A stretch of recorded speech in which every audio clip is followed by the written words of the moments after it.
On va parler innovation, invention, savoir créer de nouveaux produits. À mes côtés, Vincent Vanel. Vous nous parlez, bonjour Vincent, vous êtes cofondateur de Neobab et vous allez nous parler d'un produit que je suis qualifierais d'une sorte de terre. C'est je crois, un résidu végétal. Allez, j'y connais rien, vous avez 2 secondes, c'est quoi? Exactement. Alors, donc Vincent Vanel, Neobab, ici on vous propose un matériau innovant à base de résidus végétal, notamment de sphègne, et qui va permettre d'apporter de la vie au sol, de recréer de l'humus tout en dépolluant, parce qu'il a des capacités hyper absorbantes et bioremédiatives. Alors ça c'est du résidu végétal, c'est-à-dire que c'est du résidu de plante tout simplement. Exactement, c'est comme un peeling. Comme un peeling, d'accord. Et donc on va récupérer cette matière qu'on va cribler pour avoir une granulométrie particulière. D'accord. Et celle qui va nous apporter les fonctions qu'on recherche. Alors les fonctions c'est quoi? Dépolluer les sols, vous m'avez dit en préparant cette émission, c'est quoi clairement?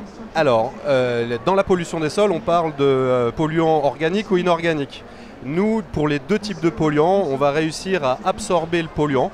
Il va rester captif à l'intérieur de notre matériau et du coup on va pouvoir le mettre à disposition plus facilement des micro-organismes ou des racines de plantes dites hyperaccumulatives qui vont petit à petit soit les stabiliser, soit les dégrader, soit les extraire. Donc tout simplement c'est un moyen, on voit en tout cas naturel et qui tâche pas mal les mains, c'est normal, c'est de la terre vous allez me dire, qui permet effectivement de collecter la pollution que l'on peut trouver dans les sols, de la stocker et ensuite de la dégrader, de la transformer de façon utile tout simplement. Exactement, de la traiter dit in situ, donc sur le site, et donc du coup s'éviter tous les transferts d'impact environnementaux liés au transport par exemple, à toutes les nuisances.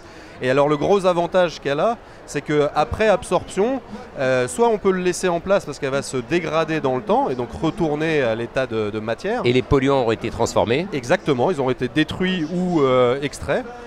Soit on va pouvoir, si c'est des hydrocarbures par exemple, enlever ces hydrocarbures et les emmener dans des centres de combustion dits de substitution solide et donc faire de l'énergie renouvelable à partir d'un déchet polluant qu'on ne sait pas a priori gérer sans impact. Merci Vincent, en tout cas c'est une innovation intéressante qui participe aussi d'une évolution du monde agricole, d'une évolution de la société et de la vie tout court pour moins polluer et transformer nos déchets. Merci.